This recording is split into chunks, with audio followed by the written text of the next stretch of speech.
Hey everybody, thanks for coming back and checking out another episode of Green Room Interviews back behind the Lafayette Bar right before DJ Brad Scott's Coven night. So this time we're in May and here with Statiqbloom. So thank you so much for coming out to Easton, Pennsylvania, setting aside some time before your set. Yeah. So yeah. And I'm just gonna launch right into it. Introduce yourself and where are you from? My name's Fade Kiner. I'm living in Berlin currently. Mm-hmm. Yeah. Right, and you said that you didn't used to live in Berlin. No, I lived most of my life in New York City. Mm-hmm. Okay. In Brooklyn. Yeah. Okay. Mm-hmm. Yeah, and so when did you leave New York? I left 2020, like during the pandemic. Okay. Yeah. Okay. Yeah. Was it getting a little hairy in New York? Yeah, it was a really crazy situation. Just like it was like a perfect storm of events that led me to leave. You know. Mm-hmm. Mm-hmm. Yeah. No, that totally makes sense. How do you like Berlin? I like it a lot. Yeah, it's a very inspiring city. Oh, that's awesome. It's beautiful. Oh. Like there's a lot of nature.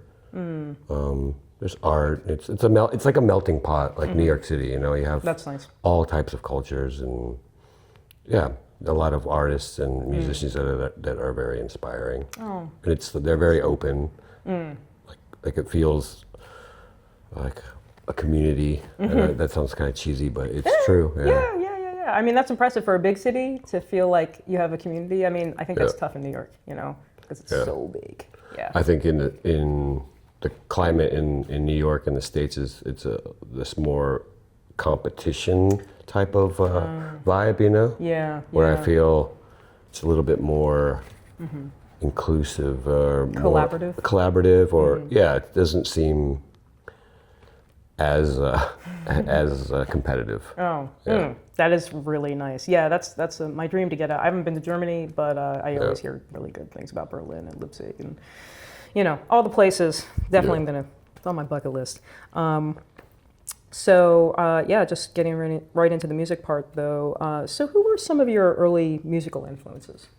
Okay, so I'm originally a drummer. Okay, oh. So when I was a teenager, I was like really into like metal drummers and yeah, like I was into metal, like very like visceral music, like anything like aggressive and just like very moody too, like atmospheric. I don't know, but I really got into like electronic music through bands like Ministry and stuff. Kind of bridge the edge. Yeah, exactly. That's like that in electronic metal. Yeah, kind of thing, and then that led me on to discovering all these bands. Like what really resonated with me was things like Einsters and the Neubauten and Coil and Skinny Puppy and right, yeah. That's the stuff that like really blew my mind because it was like I was like, wow, you know, like such a different way of making music, you know, that you know I wasn't used to, just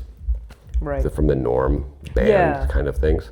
That was really I would say like the first real influences of like, wow, you know. Well, that totally makes sense. Listening to some of your discography, particularly older stuff, I can hear Skinny Puppy all over it, you know, certain tracks. So not surprising. Actually, this goes, by the way, if you can hear any noise, Brad Scott's doing his sound check right now, so apologies. Checking your discography a little bit, I see that the project's been around, what, like 12, 13 years, I suppose? Like, probably. Would you say that your sound has evolved at all over that time? And piggybacking on that, has your songwriting process changed at all? Because that's a pretty long span of time. Yeah, I mean, I would say definitely it's evolved a lot, you know, because I'm constantly changing, you know. So it's like, and the things that excite me are constantly changing. Trying to explore different ideas and things like that. Yeah. Are you using any different equipment, like any different software or you know, actually hardware? I use a combination of both, but I got into during the pandemic. Got a lot more into modular synths and cool, things like that. But I prefer, you know, it doesn't matter to me whether it's, you know, software or hardware, as long as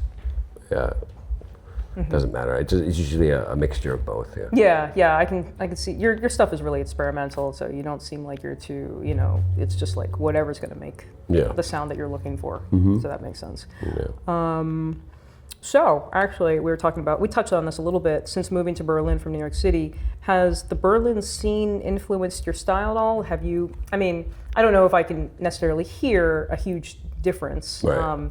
But I mean, has it somehow like sunken in a little bit? You know what I mean? Just to influence your Well, process? a little bit. I would say like also it's like the people around me who I get inspired by who are creative, because there's a lot of very talented people living in Berlin making music. Yeah. So it's inspirational. You can see a lot of live music and So in that aspect, I would say Yeah. It's I mean Berlin's a very like club oriented city. So some of my albums in the last couple of years have been somewhat like club driven kind of music. Would like you say it's like dancey kind of for the Berlin scene, maybe? Somewhat. I really enjoy playing like really nice techno clubs just because like the sound systems are so good. I really, to me, I really enjoy visceral music. Like I want to feel the music, whether it be, electronic music or metal or something. Like I just, like, cause things like bands like Swans and things like that, like they were just very like heavy visceral rhythmic music, and that's why industrial music and industrial techno and techno and things like that like really appeal to me. Especially because I am a drummer. To me that's the most important thing, is having that pulse and feeling it in your body. Right. Beat first, figuring out that rhythm first, and then everything else might be not secondary, but like if you've got the really good rhythm carrying it through, which is perfect for club music, you know what I mean? Yeah, I can see that. I also am drawn to that too. So there's something about it. It's just like it just compels you to move. You know what I mean? It might get you out of whatever funk you're in, which is also really nice.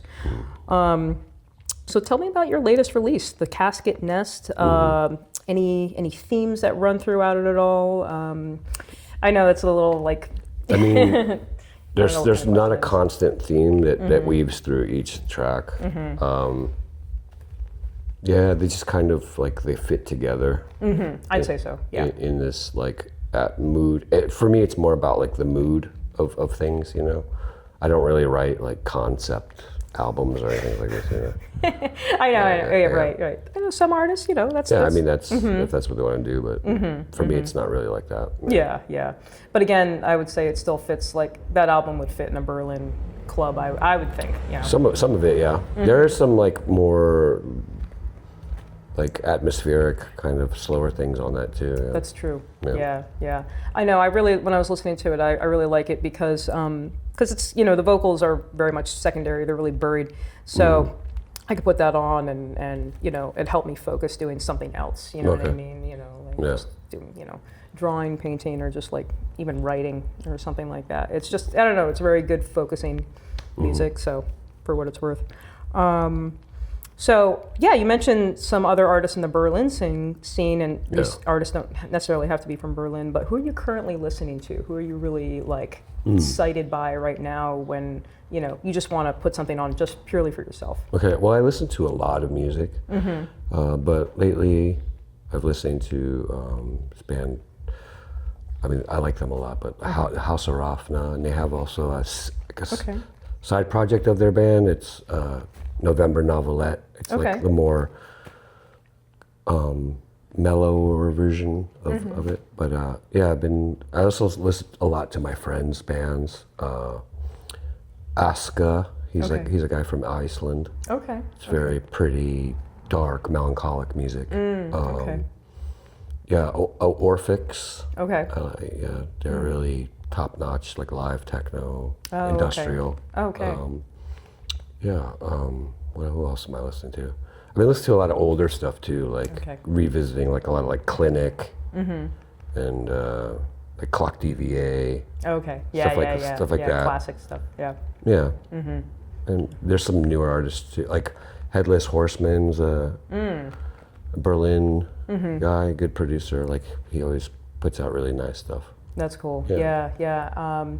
There's this one artist, and I don't know if it's necessarily the same genre at all. But I'm pretty sure he's in Berlin. William Bleak. I don't know. Some of his stuff bled over, into my Instagram feed, and it was just like that seems pretty awesome too. But he's leaning more into like rhythm heavy stuff too. So yeah. But I don't know if you had seen him. I have not. Oh, okay. Yeah.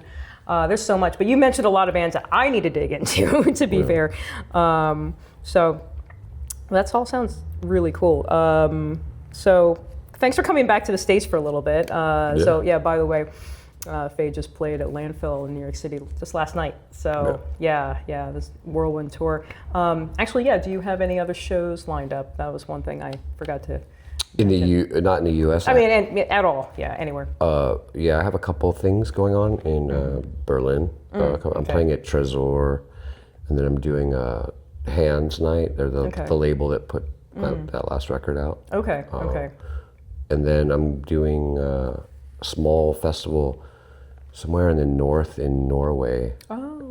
It's some like very eclectic kind of small festival. Oh, so that sounds interesting. So that should be fun. Yeah. Somewhere nice and cold when it starts to get hotter everywhere else. Oh, that's really cool. So I guess lastly, just where can people find your music and socials and all that? I mean, I'm pretty much everywhere. I'm on Spotify and not that I really support Spotify. My favorite is Tidal at the moment, but Tidal doesn't have it. So you're on Tidal. So. But I am. I found not everything is, but Well, Bandcamp, most importantly, I should say. Bandcamp, that's like, I really support Bandcamp. It's such a great thing. Yeah, absolutely. YouTube, Bandcamp. But I'm pretty easy to find. Okay, yeah, that's good. Yeah, and also he's got a pretty long discography too. So over 10 years worth of stuff. So and huge range. And actually, at one point you used to have a partner, right? Denman, Right, yeah. But just for a short while, I believe, something like 4-ish years or whatever. It was just hard because I'm moving to Europe, Is that kind of what? Yeah, that was the only reason. There was no other reason other than distance and logistics. No, of course, that makes things tough. Yeah.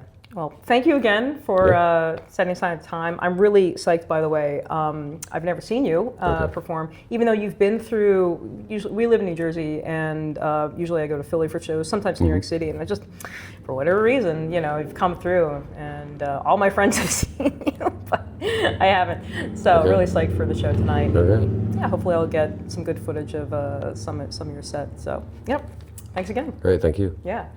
All right. Take it easy, everybody. Final.